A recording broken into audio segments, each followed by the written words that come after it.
உன்னை பார்த்து ஆசைப்பட்டேன், அத பாட்டு சொல்லிப் புட்டேன்.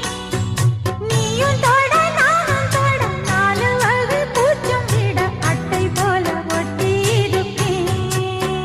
இந்த காதல் பொல்லாதது, ஒரு காவல் இல்லாதது. ஊதக்காத்தில் வஞ்சி மாது ஒத்தையிலே வாடும் போது போர்வை போல பொத்தி அணைப்பேன். ஆறேழு நாளாச்சு விழி மூடி, அடியாத்தாடி அம்மாடி உனை தேடி. நீதானே மானே என் இளஞ்சோடி, உனை நீங்காது என்றும் என் உயிர் நாடி.